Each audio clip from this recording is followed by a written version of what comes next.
अहमदनगर के बाद एक और नाम उस्मानाबाद। इन दिनों सुर्खियों में है उस्मानाबाद। इन दिनों शिवसेना के रडार पर है। उद्धव ठाकरे के ट्विटर से उस्मानाबाद शहर को धाराशिव के नाम से लिखा गया है। इस मामले में कांग्रेस ने कई बार अपना मौक़िफ़ जाहिर किया है, तो वहीं बीजेपी ने इत्तेहादी हुकूमत को तनकीद का निशाना बनाया। बीजेपी ने कहा कि राम मंदिर की तारीख पूछने वाले ये बताएं कि इन शहरों के नाम कब तक तब्दील होंगे। राम मंदिर के भूमि पूजन पर जिस राष्ट्रवादी दल ने सवाल खड़े किए, राम मंदिर का फैसला अदालत में जल्द न आए, उसे विलंब करने का दुस्साहस जिस कांग्रेस पार्टी ने किया, इन दो दलों के साथ शिवसेना महाराष्ट्र में सत्ता साझा कर रही है। सिंहासन के लालच में इन्होंने हिंदुत्व त्याग दिया है, ये इन बातों से स्पष्ट रूप से सुनिश्चित होता है। अब इनकी नई नौटंकी शुरू है। धाराशिव का नामकरण, संभाजीनगर का नामकरण, जब चुनाव सामने आते हैं तब इन्हें हिंदुत्व याद आता है। अगर नामकरण करना है तो रोका किसने? सत्ता तुम्हारी है, क्या केवल आपकी नौटंकी है? एक तरफ शिवसेना कुछ और कह रही है और दूसरी तरफ कांग्रेस इसे विरोध कर रही है। ये दोनों दल आपस में तय करके ये झूठ मूठ की इनकी लड़ाई नौटंकी है या महाराष्ट्र की जनता के आंखों में धूल फेंकने का, झोंकने का दुस्साहस है। सवाल यह उठता है कि राम मंदिर की तारीख पूछने वाले वे दल इस धाराशिव का और संभाजीनगर का नामकरण कब होगा, क्या इसकी तारीख बताएंगे? यह हमारा सवाल है। आइए इस पूरे मामले पर बात करते हैं। हमारे नुमाइंदे अमित हमारे साथ जुड़ चुके हैं। अमित, महाराष्ट्र में भी अब नामों को लेकर बड़ी सियासत हो रही है। बीजेपी करे तो हिंदुत्व, और अगर सरकार करे, उद्धव ठाकरे सरकार करे, तो उस पर सवाल उठ रहे हैं। किस तरह की सियासत चल रही महाराष्ट्र में?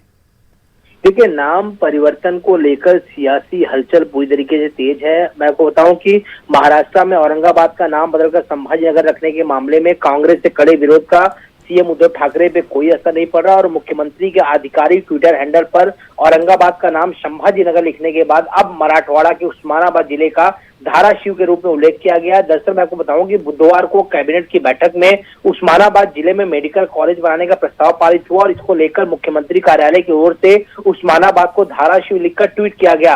हालांकि कांग्रेस पहले से शहरों का नाम बदलने का विरोध करे, लेकिन मुख्यमंत्री ठाकरे का ये ट्वीट साफ बताता है कि वो औरंगाबाद और उस्मानाबाद जिले का नाम बदलने के अपने रुख पर कायम है। और इससे पहले हुए राज्य मंत्रिमंडल की बैठक के बाद औरंगाबाद को सीएम कार्यालय की ओर से संभाजीनगर के रूप में ट्वीट किया गया था। उसके बाद प्रदेश अध्यक्ष बाला साहब थोरात ने इस पर कड़ा ऐतराज जताया था। उन्होंने कहा था कि शहर का नाम बदलने से विकास नहीं होता और कांग्रेस इस नामकरण के खिलाफ है।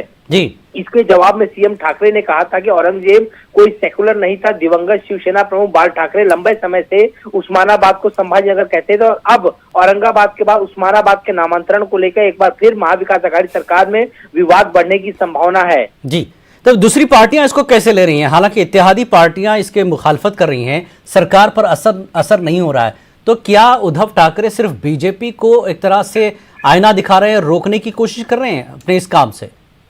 देखिए, बीजेपी साफ तौर पे कह रही है कि हमें नामों से ऐतराज नहीं है, लेकिन जिस तरह से राम मंदिर बनने की तारीख जो है बार बार पूछ रही थी शिवसेना, तो अब हम पूछ रहे हैं कि आखिरकार ये नाम कब बदला जाएगा, इसकी तारीख जो है आप बता दीजिए। जी माफ कीजिएगा। इसके बाद से राजनीति जो है बिल्कुल बढ़ चुकी है। अबू आजमी ने भी जो है नाम बदलने को लेकर जो है विरोध किया था और साफ तौर पे कहा था कि नाम बदलने से अच्छा है कि आप नए शहर का विकास करें, जिससे मुंबई और महाराष्ट्र का विकास हो। कहीं ना कहीं नाम परिवर्तन को लेकर शिवसेना एक तरफ हो चुकी है और दूसरी तरफ उनके विरोध में जो है कांग्रेस जो है बिल्कुल खड़ी है, लेकिन एनसीपी ने अभी तक अपना रुख स्पष्ट नहीं किया है। एनसीपी का साफ तौर पे कहना था कि तीनों ही दल मिलाकर जो है सरकार बनी है, तो तीनों ही दल आपस में बातचीत करके ही इसका हल निकालेंगे। लेकिन बिना इत्तेहादी पार्टियों से कोई बातचीत किए क्या सरकार इस तरह का फैसला ले सकती है, जबकि इत्तेहाद में सरकार चल रही है? देखिए, जो औरंगाबाद वाला मामला था उस पर भी शिवसेना ने ये कहा कि बाला साहब ठाकरे ने पहले से ही इस नाम की घोषणा कर दी थी। आज भी जो उस्मानाबाद का नाम सामने आया है, धाराशिव, उनका भी ये कहना है कि पिछले 40 साल से शिवसेना उस्मानाबाद को धाराशिव कहकर पुकारती है और शिवसेना में बाल ठाकरे ने सबसे पहले उस्मानाबाद को धाराशिव कहा था। तो जिसकी वजह से हम पहले स्टैंड पर हैं। तो लेकिन जिस तरह से पहले जो है औरंगाबाद, फिर अहमदनगर और अब उस्मानाबाद, तो निश्चित तौर पे कह सकते हैं कि नाम बदलने को लेकर अपनी ही तीनों पार्टियों ये एक पार्टी का स्टैंड हो सकता है, लेकिन एक सरकार का नहीं। सरकार में फिर दूसरे लोग भी हैं। देखिए, निश्चित तौर पे आपको एक कॉमन मिनिमम प्रोग्राम बना था तीनों पार्टियों का, जिसके आधार पर ही जो है ये सरकार जो है महाविकास अघाड़ी की बनी थी। अब नाम बदलने को लेकर जिस तरह से शिवसेना जो है हिमाकत कर रही है और उसका विरोध जो है यहाँ पर दूसरी पार्टी यानी समाजवादी भी कर रही है यहाँ पर, और कांग्रेस भी कर रही है, तो और एनसीपी ने अपना स्टैंड बिल्कुल साफ नहीं किया। तो निश्चित तौर पर कह सकते हैं कि इस मामले को लेकर तीनों ही पार्टियों के बीच रस्साकसी देखने को मिल रही है। लेकिन जिस तरह से एक के बाद एक ट्वीट जो है सीएम ऑफिसर से किए जा रहे हैं, तो निश्चित तौर पे ये साबित होता है कि सीएम ठाकरे जो है नाम बदलने को लेकर बिल्कुल तैयार है और वो अपनी सहयोगी पार्टियों की बातों को मानने को बिल्कुल तैयार नहीं है, जिसके फलस्वरूप हम ये देख रहे हैं कि तीनों ही पार्टियों में लगातार जद्दोजहद जो है बढ़ रही है, रस्साकसी बढ़ रही है। और निश्चित तौर पर कह सकते हैं अब कि महाविकास अघाड़ी में सब कुछ ठीक नहीं चल रहा है। बिल्कुल बिल्कुल, बहुत बहुत शुक्रिया अमित इस पूरी जानकारी के लिए। महाविकास अघाड़ी में सब कुछ ठीक नहीं है। असल जो सियासत है बीजेपी और उद्धव ठाकरे के बीच एक तरह से नजर आ रही है, नामों को बदलने की सियासत को लेकर। तो चलिए आगे बढ़ते हैं अगली खबर की तरफ। उन्नाव के बीजेपी रुकन पार्लियामान साक्षी महाराज ने यह दावा किया है कि बिहार असेंबली इंतखाबात में एमआईएम सदर असदुद्दीन ओवैसी ने बीजेपी की मदद की है। साक्षी महाराज ने गोया एमआईएम को बीजेपी की बी टीम वाली बात पर मुहर लगा दी है। अक्सर एमआईएम और असदुद्दीन ओवैसी पर बीजेपी की बी टीम का इल्जाम लगता रहा है। साक्षी महाराज ने कहा कि यूपी में ओवैसी को खुदा मजीद ताकत दे। ओवैसी ने बिहार में मदद की, अब यूपी में मदद करने आए हैं और बंगाल में आगे चलकर मदद करेंगे।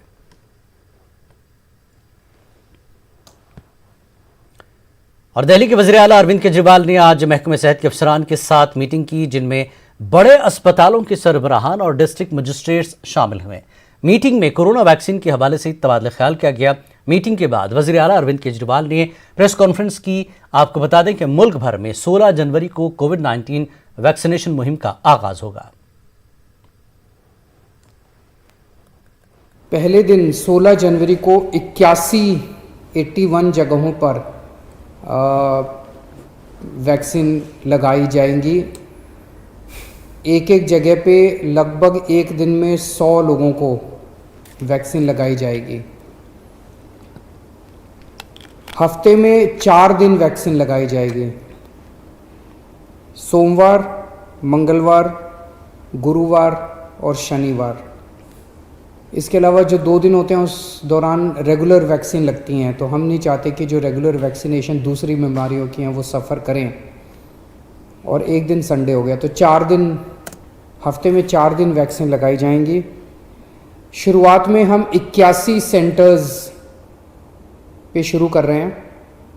इसको बढ़ा के कुछ दिन में 175 सेंटर कर दिए जाएंगे और उसको बढ़ा के कुछ दिनों के और बाद 1000 सेंटर्स पूरी दिल्ली में वैक्सीनेशन के लिए तैयार किए जा रहे हैं। केंद्र सरकार से हमें अभी तक 2,74,000 वैक्सीन की डोज मिली हैं। जैसा कि आप जानते हैं कि एक व्यक्ति को 2 डोज लगेंगी और 10% एक्स्ट्रा देती है केंद्र सरकार टूट फूट और उन चीज़ों के लिए। तो ये जो 2,74,000 हमें वैक्सीन मिली हैं, ये लगभग 1,20,000 हेल्थ केयर वर्कर्स के लिए सफिशेंट हैं। और दिल्ली में हमारे 2,40,000 हेल्थ केयर वर्कर्स ने रजिस्टर किया है। सो हम उम्मीद करते हैं कि अगले कुछ दिनों के अंदर जो और ज़रूरत है हेल्थ केयर वर्कर्स के, वो भी हमारे पास जल्दी वैक्सीन आ जाएंगी। खबरनामे में एक बार फिर आपका खैर मकदम। रियासत महाराष्ट्र में 4 से ज्यादा अजला में बर्ड फ्लू की वबा परिंदों पर पाई गई, जिसका सबसे बुरा असर पोल्ट्री के कारोबार पर पड़ा है। नासिक जिले में अभी तक बर्ड फ्लू किसी भी परिंदे या मुर्गी में नहीं पाया गया, मगर अतराफ के अजला में बर्ड फ्लू की वबा फैलने की तस्दीक होने के बाद मालेगांव तालुका में मौजूद 10 लाख ब्रायलर मुर्गियों के कारोबारियों पर शदीद परेशानी आ गई है। इन लोगों ने अपनी मुर्गियां सस्ते दामों में फरोख्त करनी शुरू कर दी है ताकि नुकसान से थोड़ा बहुत बचा जा सके।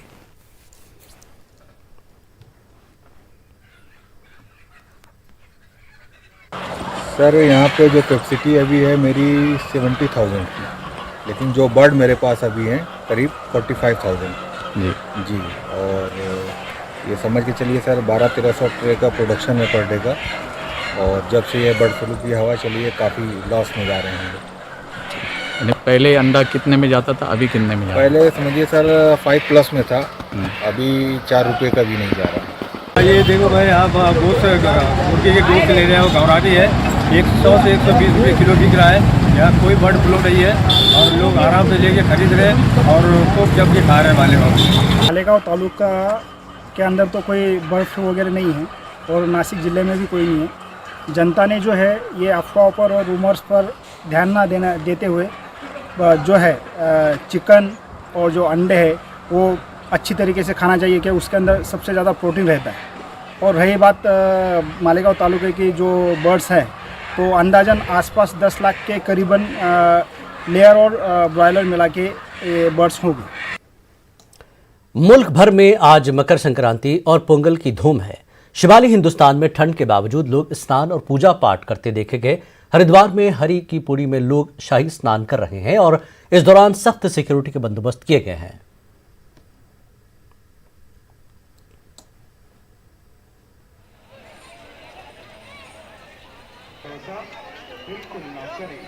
कुंभ का स्नान है, मकर संक्रांति है और हमें नहा के अच्छा भी लगा। हम लोग 20 साल से हर साल आते हैं और यहाँ पे नहा के माता में लड्डू चढ़ाते हैं और हमारी पूरी फैमिली आई है आज हरिद्वार में गंगा स्नान करने, यहाँ गंगा मैया का दर्शन करने, स्नान करके बहुत अच्छा लग रहा है मकर संक्रांति के पर्व पे। और हम अपने परिवार की सुख समृद्धि के लिए गंगा मैया से प्रार्थना करते हैं। धन्यवाद। और यहाँ मैं गंगा स्नान के लिए आया हूँ और 14 जनवरी 2021 का जो मकर संक्रांति है, आज ये शाही स्नान भी है और कुंभ महाकुंभ है। ये कुंभ नहीं, महाकुंभ जो 12 साल के बाद लगा है। और मैं कहूँगा कि जो भी लोग ये सुन रहे हैं, आए शाही स्नान में स्नान करें, आप मुक्त हो, कष्ट मुक्त हो। मेला का पुलिस तरफ से पूरी व्यवस्था है। इसमें जो है हमने 7 जोन बांट रखा है। इसका जो है हमने हमारा फोर्स को भी ब्रीफिंग कर रखा है कि श्रद्धालुओं को कोविड गाइडलाइंस फॉलो करने के लिए। और हमारा जो प्रयास है कि लगातार अनाउंसमेंट का माध्यम से जो है कोविड गाइडलाइंस हम जनता को बता रहे हैं। और सोशल डिस्टेंसिंग और मास्क के बारे में भी हम मास्क का वितरण एवं मास्क जो नहीं पहनते उनका चालान का कार्रवाई भी हम कर रहे हैं। कर्नाटक भर में आज मकर संक्रांति का त्यौहार मनाया जा रहा है। इस मौके पर हिंदू मुस्लिम इत्तेहाद का खूबसूरत मंजर बेंगलुरु में देखने को मिला। शहर के चामराजपेट असेंबली हल्के में एमएलए और साबिक रियासती वजीर जमीर अहमद खान की सरपरस्ती में सामाजिक कारकुनों ने हिंदू भाइयों में राशन किट्स और गन्ने के पौधे तकसीम किए। इलाके के सामाजिक कारकुन अयूब खान ने कहा कि गुज़श्ता कई सालों से हिंदू और मुसलमान मिलजुल कर ईद और त्यौहार मनाते हुए आ रहे हैं, एक दूसरे की खुशियों और दुख दर्द में हिस्सा लेते हुए आ रहे हैं। इस वजह से यहाँ का माहौल पुरअमन है, आपस में भाईचारा और इत्तेहाद कायम है।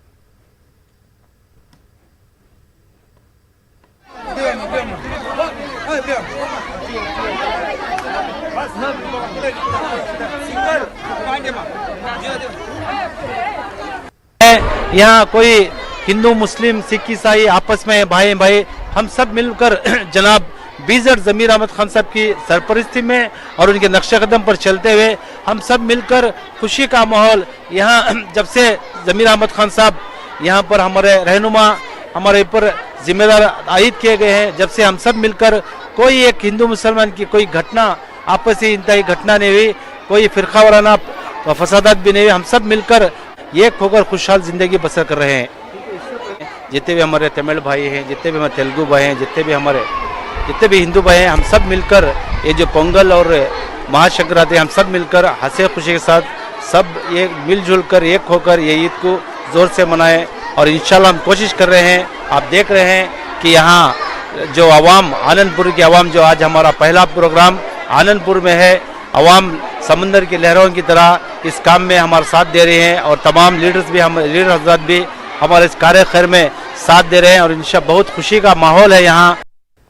मकर संक्रांति के मौके पर बेंगलुरु के पुलकेशी नगर में मकामी एमएलए अखंडा श्रीनिवास मूर्ति ने 20,000 खानदानों में राशन किट्स तकसीम के दलित लीडर अखंडा श्रीनिवास मूर्ति अपने हलके में हिंदू मुस्लिम इत्तेहाद को फरोग देते हुए आ रहे हैं। रमजान, क्रिसमस और मकर संक्रांति त्यौहार के मौके पर हिंदू मुस्लिम और ईसाई तबके में राशन किट्स तकसीम करते हुए आ रहे हैं। मकर संक्रांति जैसे पोंगल भी कहा जाता है, खेतों खलियानों में फसलों की कटाई के त्यौहार के तौर पर मनाया जाता है। आज हमारा पुलकेशी नगर कॉन्स्टिट्यूंसी में 15 साल से रेशन किट देने का कार्यक्रम कर रहा है।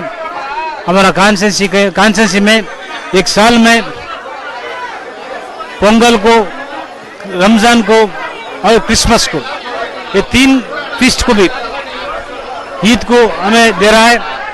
उस तरफ से ये बार पोंगल को 20,000 आदमी को किट दे रहा है, रेशन किट दे रहा है। ये हमें 15 साल से कर ले रहा है कार्यक्रम। ये कार्यक्रम में हमारा कॉन्स्टिट्यूंसी, पुलकेशी कॉन्स्टिट्यूंसी के अंदर पूरा को मिला को, हिंदू मुस्लिम क्रिश्चियन सभी हमें एक कर को पूरा मिल को ये कार्यक्रम कर रहा है। अब सबको पोंगल और मुबारकबाद देखो, और नेक्स्ट रमजान आ रहा है उसको भी मुबारकबाद, और क्रिसमस को भी मुबारकबाद देखो। सबको अच्छा होना कर रहा है। ये कार्यक्रम में सब हमारा कॉन्स्टिट्यूंसी लीडर और हमारा पार्टी का लीडर हमारा जमीर अहमद खान साहब और CLP लीडर सिद्धरामैया साहब और हमारा DK शिवकुमार साहब सभी हमें मिलकर हमारा पार्टी से हमें एक कार्यक्रम कर रहा है। कोरोना वबा और लॉकडाउन की वजह से मुतासिर हुई जिंदगी अब दोबारा बहाल हो रही है। बेंगलुरु में तवील वक्फे के बाद खेलों के मुकाबले देखने को मिल रहे हैं। हुकूमत की इजाजत के बाद क्रिकेट फुटबॉल टूर्नामेंटों का इनकाद अमल में आ रहा है। शहर के हन्नूर इलाके में जियो ग्रुप और रियान ग्रुप के तहत क्रिकेट टूर्नामेंट मुनक्किद हुआ। 12 टीमों ने इस मुकाबले में हिस्सा लिया। मुंतजमीन ने कहा कि नौजवान बच्चे मोबाइल फ़ोन के आदी बन रहे हैं। मोबाइल फ़ोन का बेजा इस्तेमाल मनफी असरात मुरतब कर रहा है। सेहतमंद मुआशरे के लिए तालीम के साथ खेल कूद को फ़रोग देने की ज़रूरत है।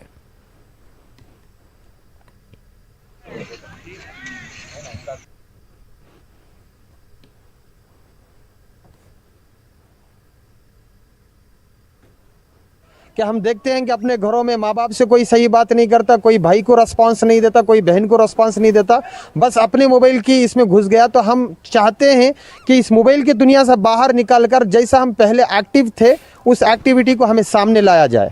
कौन ना कौन आगे बढ़ना, कौन भी नहीं करेंगे तो आगे हमारी खूम आगे नहीं बढ़ती, नौजवान आगे नहीं बढ़ता। हमारी खूम उज्जवल को नहीं, हिंदू मुस्लिम सिख ईसाई हर आदमी के वास्ते हम लोग साथ में है।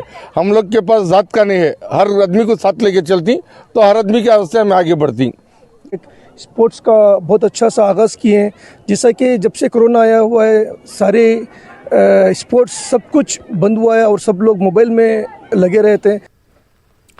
राष्ट्रीय सेकुलर मंच के कायद लज्जा शंकर दुनिया की क़यादत में भोपाल की मुतादिद तंजीमों ने सदर जमहूरिया हिंद को मेमोरेंडम भेजकर मध्य प्रदेश में मुबैना लव जिहाद को रोकने के लिए नाफिज ऑर्डिनेंस को गैर आइनी करार देते हुए इसे कलादम करार देने का मुतालबा किया है। सदर जमहूरिया हिंद को भेजे गए मेमोरेंडम में समाजी तंजीमों ने मजहबी आज़ादी कानून के नाम पर नाफिज किए गए ऑर्डिनेंस को शहरियों के हुकूक पर शब खून मारने की मुमासिल करार दिया है। पूरे मामले पर हमारे नुमाइंदे मेहताब आलम ने राष्ट्रीय सेकुलर मंच के सदर लज्जा शंकर दुनिया से खास बातचीत की।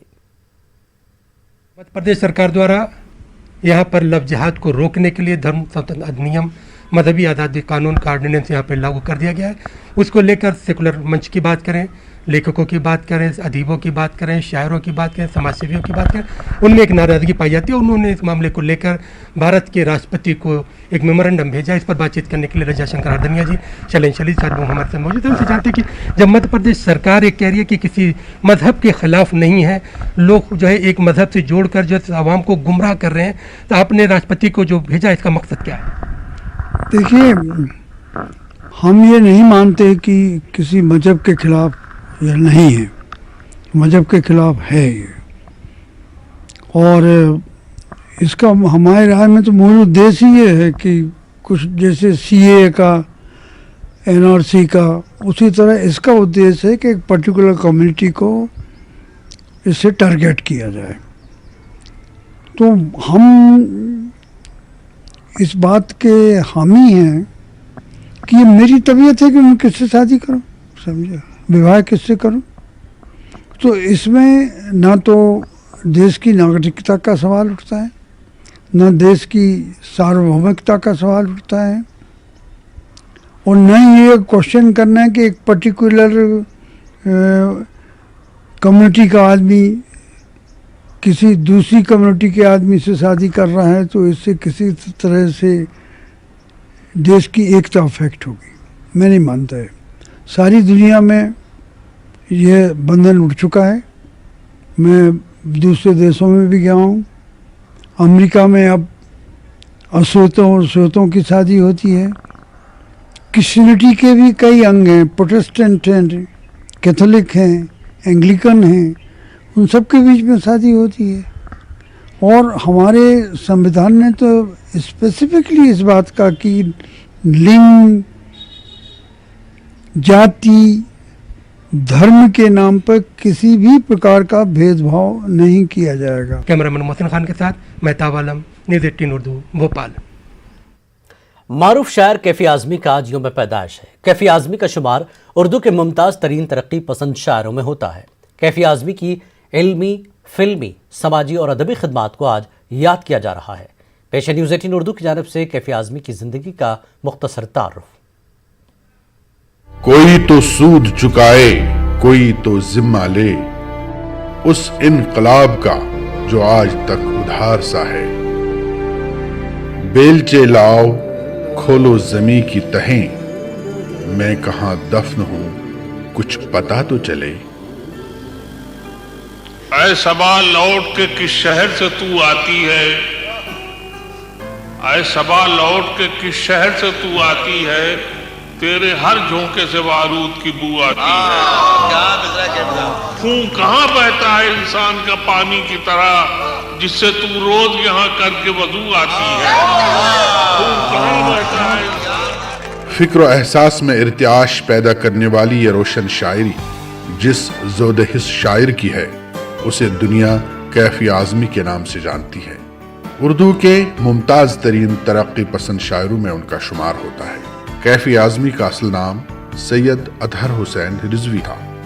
इनकी पैदाइश 14 जनवरी 1919 को मौजा मजवा जिला आजमगढ़ में हुई जो उत्तर प्रदेश में है। कैफी के वालिद सैयद फतेह हुसैन रिजवी उन्हें मजहबी तालीम दिलाना चाहते थे। इस गर्ज से उन्होंने कैफी को लखनऊ में सुल्तानुल मदारिस में दाखिल कर दिया, लेकिन कैफी की एहतिजाजी तबीयत की मंजिलें कुछ और थी। कैफी ने मदरसे के जामिद और दकियानूसी निज़ाम के खिलाफ आवाज़ उठाई और तलबा के कुछ मुतालबात को लेकर इंतजामिया से भी नबर्द आजमा हुए। 11 बरस की उम्र से शेर कहने लगे थे। मदरसे के दकियानूसी माहौल ने कैफी की तबीयत को और ज्यादा इनकलाबी बना दिया। बच्चे अक्सर वो कर गुजरते हैं जो बड़े सोच भी नहीं पाते। उनका दिमाग, उनका जज्बा, उनका हौसला चट्टान सा मजबूत और पहाड़ जितना ऊंचा होता है। इसी हौसले को सलाम करने न्यूज़ 18 लेकर आ रहा है टीवी का एक अनोखा show, Byju's young genius. Byju's young genius में देश देखेगा उन बच्चों को जिनकी उम्र पहले भले ही कुछ कच्ची हो लेकिन हुनर पक्का है।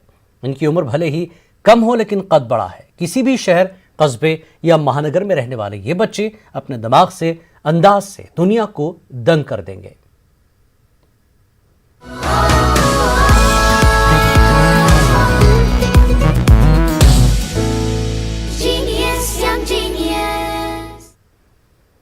और टीवी पर पहली बार आ रहा है एक अनोखा शो यंग जीनियस। 16 जनवरी को रात 9 बजे न्यूज़ 18 उर्दू पर देखिए चेन्नई में रहने वाला 15 साल का एक अजूबा।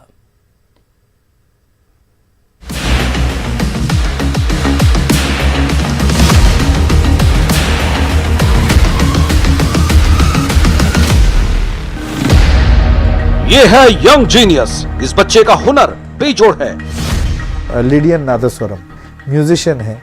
ये है यंग जीनियस जिसकी उंगलियां जादू रचती है। सचमुच चाइल्ड जीनियस है। ये है यंग जीनियस जो 15 साल की उम्र में दुनिया पर छा गया। The fastest pianist in the world. Network 18 पर एक अनोखा शो दंग करने वाले लिडियन नादस्वरम के साथ।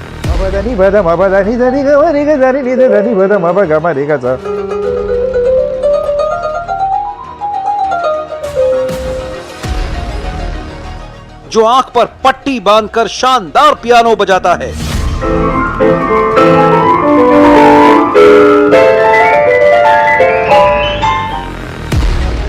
जो एक साथ 2 अलग-अलग पियानो बजा सकता है। Lady Hazel Scott playing piano on 2 pianos in 1960, so that inspired me to do and play in 2 pianos during the World's Best Finals. A.R. Rahman के शिष्य का अद्भुत कमाल। आ रहा है यंग जीनियस।